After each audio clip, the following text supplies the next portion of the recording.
Hello, rugby fans. Welcome to the Rugby Wire. Welcome to another episode. Thank you for the feedback from the first episode. Here we talk about real issues, about real rugby, not about your pub talk or social media. We dig everything about Zim rugby. Today in studio, I'm joined by a special guest. He's a Sables towering lock, and he was part of the team that qualified to the Rugby World Cup 2027. In studio, I've got Kudakwashe Nyakufaringwa. In studio, popularly known in the rugby circles as Goofy. Goofy, welcome to the show. Nice, man. It's a pleasure being here, guys. It's a pleasure. All right, Goofy, let's dig in. How did you get the nickname Goofy?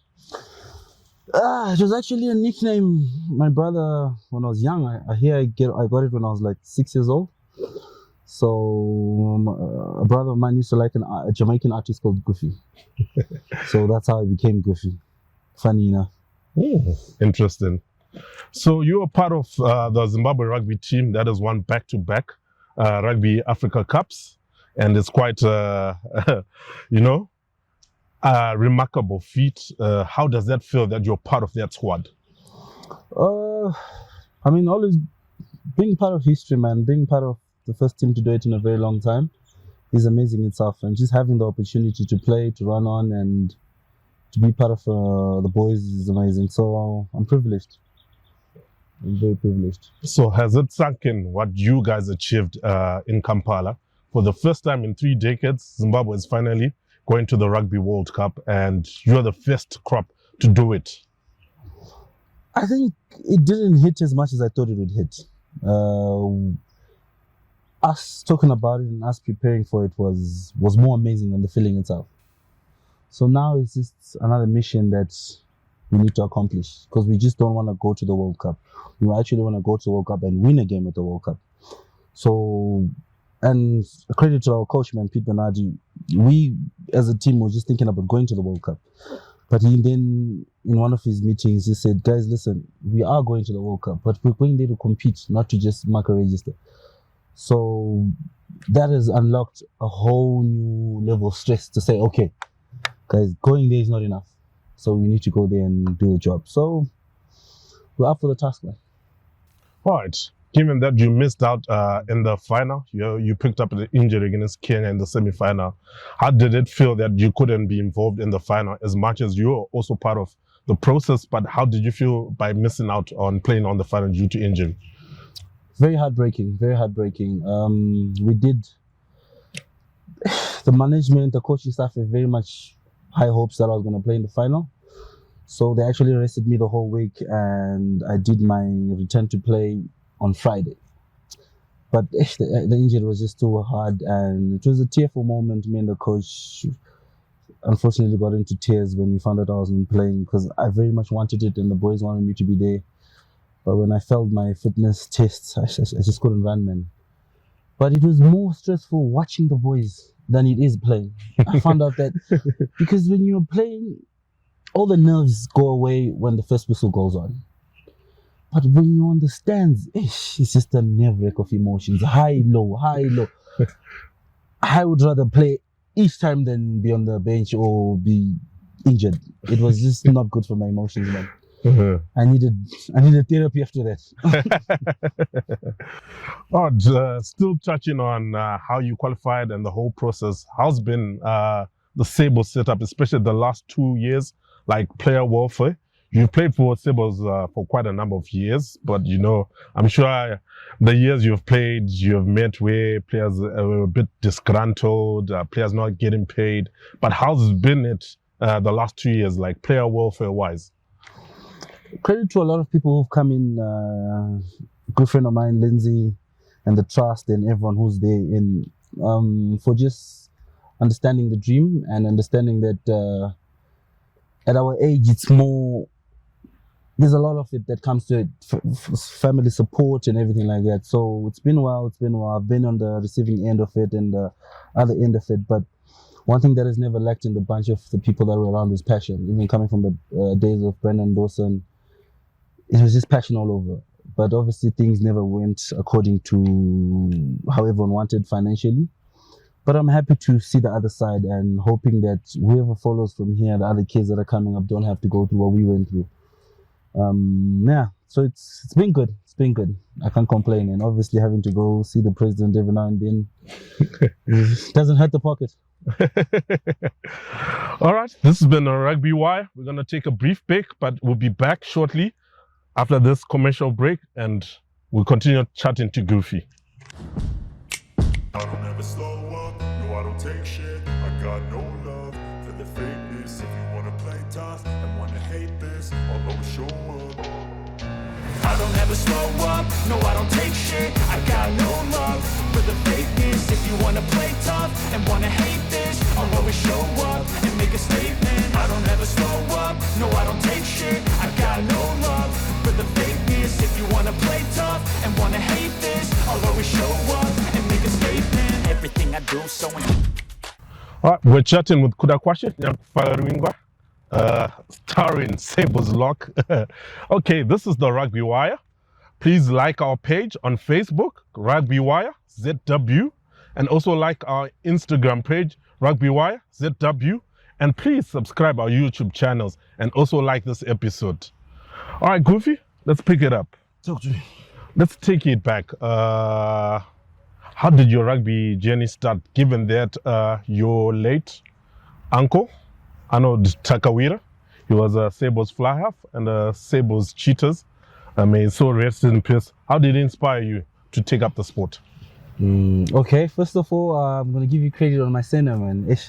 A lot of people have a difficulty with that one. I still remember in Kenya the other time, the commentator just stopped and was like, okay guys, I think you know already what his name is, so credit on that. And Arnold Takawira, in a lot of ways, man, in a lot of ways, he raised me. My parents died when I was very, very young. My dad when I was 6 and my mom when I was 10. So I moved in with my uncle and auntie, Bridget Takawira and Arnold Takawira. So growing up in that house was a sporty house from the start. So you didn't have a choice. So Monday you're playing basketball, Tuesday you're playing tennis. He played all sports and it wasn't optional in the house. So we grew up in a very sport affiliated house and I hated it. Because I was a chubby, shortish guy, lazy, very lazy. I hated running, I hated all of these things. So imagine you'll be watching football. He was a big Arsenal supporter and maybe he's playing against Manchester United. And he'll say, which team are you supporting? Maybe whatever team you pick. If the score ends 3-5 or whatever, so that's 40 press-ups and that's 30 press-ups. So you would even watch football with stress. And at that time, I couldn't even do 10 press-ups to save my life. So, but he taught me a lot of discipline, commitment, having to wake up. Because I remember before school, he used to get in his reps. Before he takes us to school, he used to go into gym because we had a home gym set up outside, that one bench and all. And he made it mandatory for everyone to do that. So it became a hobby. It became something that you look in the mirror, your young guns are growing. You're like, but okay, I can deal with this.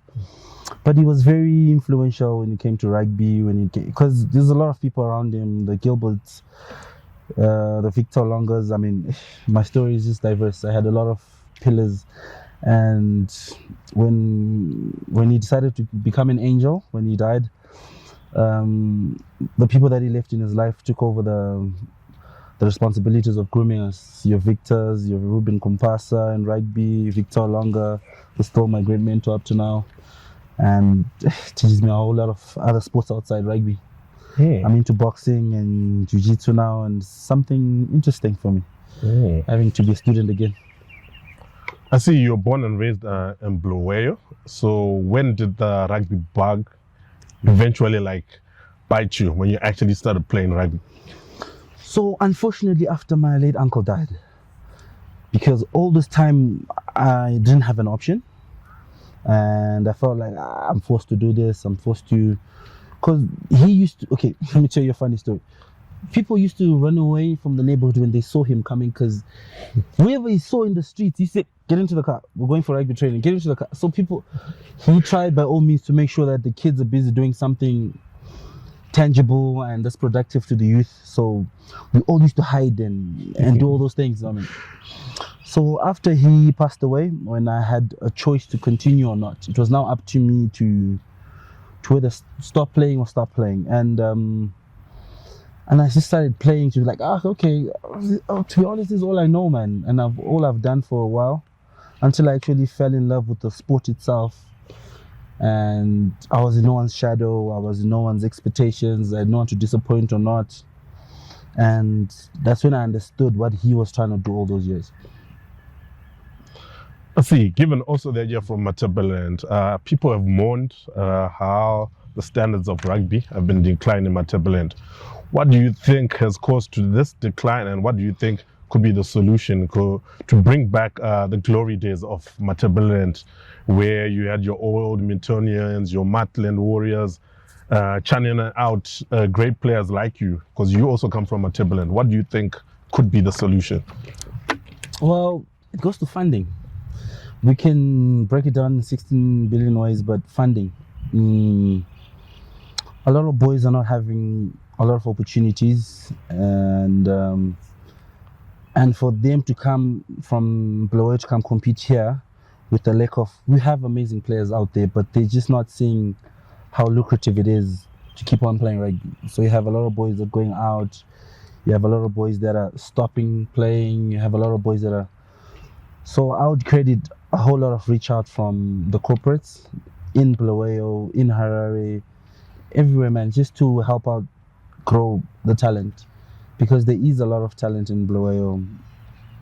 And credit to my little brother Tawanda Takaria, who's also the son of the late Arnold Takaria. He's amazing now, and I'm seeing him, they're writing articles about him and all that, and I'm seeing the traction of him breaking. It's harder to make the Sables from Bulawayo because you're not as oftenly seen enough. So we need a whole lot of views, new media guys in the media space, to also dig deep and be the voice of Bulawayo and help the boys, man. All right. You made your Sables debut under the great Cyprian Super Mandenge. It was against Zambia. Can you take us, how did you feel that day when you made your debut and finally wore the green and white hoops like your uncle did? Take us, what happened? I'm shocked you know about that. Well, you did your research. Well done. It was amazing. It was amazing. I was a Bulawayo boy, and I didn't even believe I was good enough, man. You know, people had been writing articles about, okay, he's the next, give him a chance. Until you give it, okay. So I was part of the people, but like, yeah, give me a chance. Until they throw you in the deep end, you're like, I could have waited another 6 months before this chance, but well, Super had a conversation with me. He's like, listen, you have nothing to lose, nothing to prove.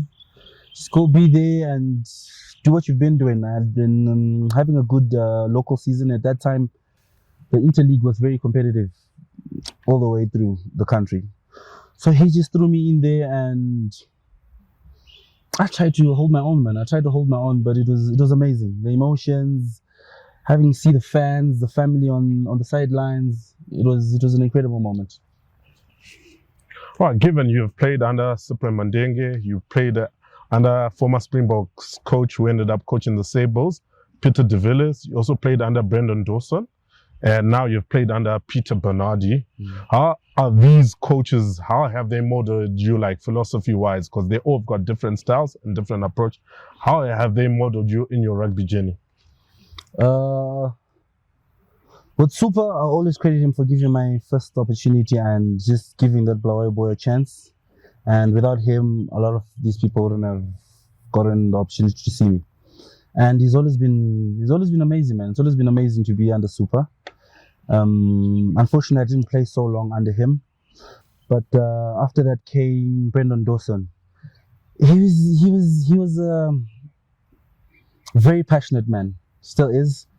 And he didn't take or understand any mediocrity, so he made me a tougher human being. So he used to challenge me. He used to tell me, you're too relaxed, understand who you are, you're this tall person, own your space, own this. So he threw me a lot of obstacles in my career, and I credit him a lot for giving me the opportunity, also believing in me.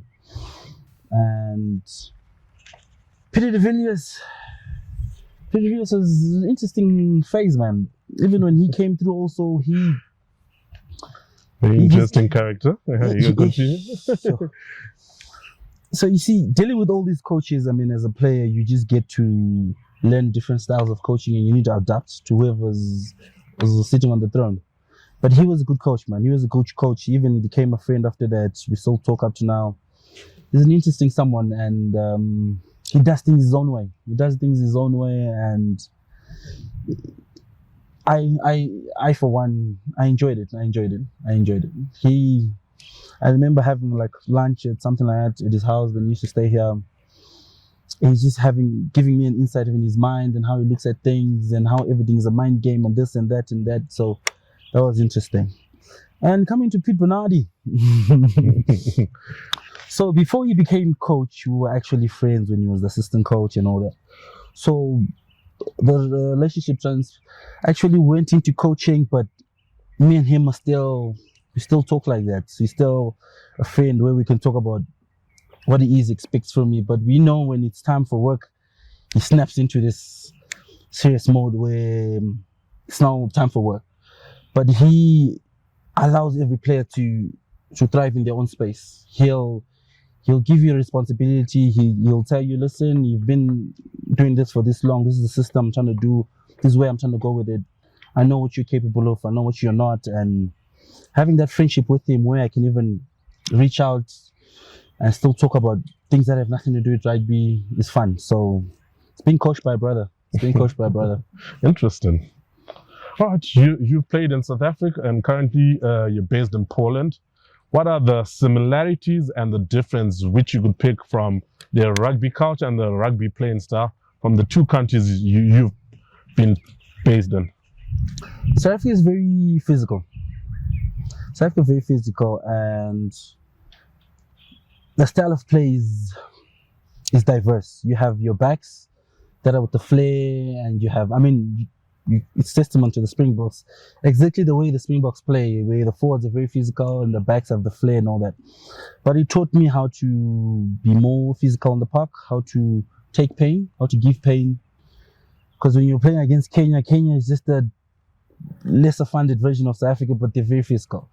You've got your Zambia, that is exactly that. Zambians are even more physical than Kenyans. So playing in South Africa will teach you that, to be able to handle the physicality of the game. And in Poland, because it's a very diverse league, so we have people from New Zealand, we have people from South Africa. It's a very competitive league because you have all these people that are there to get money, man, you know what I mean? And to make a living for themselves. So it is more running rugby. It is more, the physical guys are very physical. The runners are very, you know, when you meet your Namibians, when you meet your South Africans, the Cape Coloureds, they'll leave your ankles bruised, man. I'm even worried about my ankle, this one, man, with the sidestepping and all that. But ankle it's interesting. But it's very interesting, and I'm enjoying that. I had a couple of offers to go away, to go to France and Spain now. But I don't think I want to, man. I'm in the space where after World Cup, I am going to call it quits. But I know I'm going to play rugby for a very long time, just not professionally. I don't think you can fully retire from rugby, even though the body is not going to be as agile and fast to heal as it is now, or as it was back then. But yeah, I love it. My family's out there, and I've created something for myself back then, and obviously having to think of life after rugby. So yeah, I'm enjoying it, man. All right. 2 years is a long time, and a lot can happen between now and the World Cup in Australia. What will it mean when you're gonna get a chance and eventually gonna play in the World Cup? What is it gonna mean to you? Well, it's not a lie, man. That probably half of the team that took us to the World Cup is not gonna make it. You know what I mean? No one has a guaranteed jersey that is going to be there, because we have boys that are knocking on the door right now, and boys are going to be knocking even harder come 2027, and we'll have all these hands of people outside the country lifting up their hands to say they want in. So just to have that jersey at that time is going to be a special moment for everyone. But for myself, well, I have to be there, man. I have to be there. I'm speaking for myself, and I can only control what I can. I can only control the hard work I put, me staying ready and all that. And God willing, I'm going to be there. But the same thing I've always told all the boys. I mean, you're going to have to come rip it from my hands, man. You're going to have to come rip it from my hands. I mean, and please do come. And I'm looking forward to also being kept on my edges. Yeah, man, being kept on the edge, being kept on my toes. And the boys are knocking, man. The boys are knocking. You have your Simba Siraha, you have all those people who are coming up with it. So staying on top of your game is the hardest, man. All right, given you've played rugby quite for a long time, what do you say was your lowest point in rugby, and how did you overcome that? My knee surgery, man. My knee surgery. We got hurt World Cup qualifier, the previous World Cup qualifiers, and I couldn't even go to France. I got hurt a couple of games before that. And seeing the boys playing, seeing the boys keep actually doing their thing, and you wish you were there, man. And you know how fans are not, you don't even understand why you're not there. You're like, but why me, man? Why am I? Then coming to the operation itself, having to learn how to walk again, having to learn how to what a lot of people take for granted. You're going to have to learn that again and have that fear. Am I still going to be me? Are my strengths still going to be the same? And going through the rehab will break you. You have days where you're very low. Your day where you're feeling high tomorrow, you're feeling low tomorrow. It's not making sense. You're thinking, I'm not going to be the same. And credit to everyone who was around me. I came back home and I just didn't want to be around everyone. And I credit that to Victor Longa. Amazing. He works with me. He made me believe again that I could be able to do it. And he put me out there. He threw me in the deep end. We worked on. I used to go to his dojo 2-3 times a day, other days, and until I became ready. Now after that, you have that fear of now stepping onto the field. Now when you take that first tackle that hits, then you're not sure, am I? But slowly and surely it goes away, and like the surgeon says, this knee is going to be stronger than that one. And yeah, and he was a Zimbabwean old white man who did the surgery, funny enough, and there was not a lot of people willing to do the surgery because it was a very high risk surgery, but he did it. And still on that injury, what exactly had happened to your knee? So it was against Kenya, and so I was in like a Superman stance where you're running with the ball and one leg is up, and this guy just hit me from the side, man. So my knee literally went in, out, and when I fell, I knew it was a miss. Even the ref had to blow the whistle and stop the whole game. It was like, okay, something's bad here. But I didn't even understand how bad it was, because I remember that with this knee, it had given me problems for a while. So sorry guys, I'm sweating like crazy. But I always sweat, man. Yeah. And after that, we went. Okay, they came and they took me off. Same, still Parry came there. Like, Dog Parry. Are you okay? Yeah, Dog Parry, good friend of mine. Are you okay? Are you okay? Whatever. Then we left the field. But my coach had seen me. Dawson had seen me on and off. He knew what I could do and what I can't do. So he had believed in me. He was like, dude, I need you the next game. I need you the next game. So with all that hype thing, I actually thought, nah, I'll be okay. Mm-hmm. So I actually left and we went back to the hotel. So the boys were going out for drinks and food and whatever. So I was actually on my crutches going out to actually get food also and whatever. And I met him in the street and we bumped. He's like, what are you doing here? Dude, you're injured. Go rest. Go get off your feet. I'm like, Until we had the MRI done to understand the magnitude of the injury. All right. Just to wrap it up, Kofi, what are your final parting words for that boy or girl who's either in Chabalala, Magwegwe, or Nkulumani? What can you tell them? It's unfortunate, man, but the cliches that everyone says, they actually are true. That don't give up on yourself. I mean, make it make sense even if it's not paying yet. A whole lot of people give up when the money is not coming in, when everyone is not understanding the dream. I mean, you have to be a little bit delusional. You have to be a little bit crazy to make it work, because sticking to something when no one is saying it and when no one's seeing the result is everything. So I'll tell him consistency, man. Consistency means everything. Believing in yourself and aiming to inspire, man. And obviously all that leads to you evading poverty. So I mean, if you just think of being poor and you want the opposite, invest in yourself. So stay at it, stay consistent, and just making yourself proud before everyone else.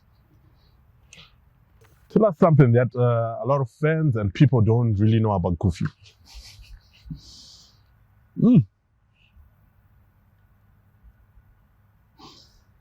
Come to think about it, what, man?